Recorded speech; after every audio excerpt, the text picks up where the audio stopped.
जैसे ही रूप ने सुना कि उसका स्कूल छुड़वा दिया जाएगा, वह मचल पड़ी। मैं नहीं छोड़ूंगी स्कूल। मैं साफ साफ पिताजी से कह दूंगी कि मैं घर से रहकर नहीं पढ़ूंगी। घर में भी कहीं पढ़ाई होती है भला? बस चाहे कुछ भी हो जाए, मैं यह बात तो मानूंगी ही नहीं।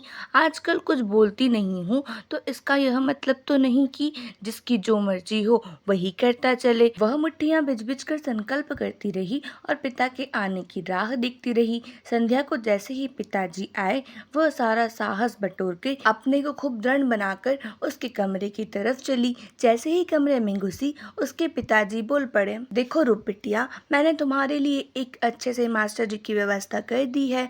वे कल से ही तुम्हें पढ़ाने आएंगे। आजकल यूं भी स्कूल में क्या होता जाता है, सिवाय उद्यम धाड़े के। घर में ही मन लगाकर पढ़ोगी तो 2 घंटे में ही 4 घंटे की पढ़ाई कर लोगी।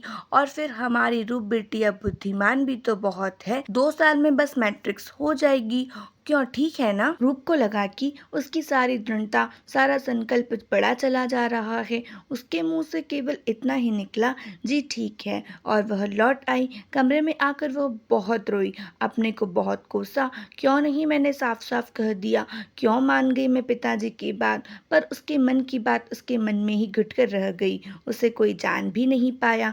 दूसरे दिन से ही मास्टर जी पढ़ाने के लिए आने लगे और वह पढ़ने लगी। आज से 3 साल पहले रूप बड़ी जिद्दी, बड़ी हठील लड़की थी। 3 साल पहले अचानक हार्ट फेल हो जाने के कारण उसके सर से माँ का साया सदा के लिए उठ गया था।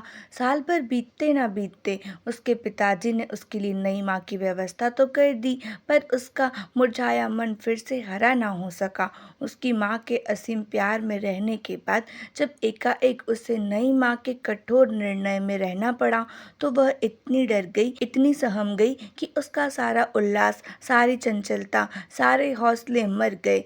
10 साल की नन्ही रूप जैसे प्रोण हो गई हो। पर इस प्रोण में भी कभी कभी उसका बचपना झांक जाता था, कभी कभी जिद पकड़ कर बैठ जाने की उसकी इच्छा होती थी। लेकिन आज के लिए बस इतना ही। आगे की स्टोरी नेक्स्ट पार्ट देखना बिल्कुल मत भूलिएगा। अगर स्टोरी अच्छी लगी तो लाइक शेयर एंड सब्सक्राइब करना बिल्कुल मत भूलिएगा। मिलते हैं नेक्स्ट पार्ट में, तब तक के लिए थैंक्स फॉर वॉचिंग।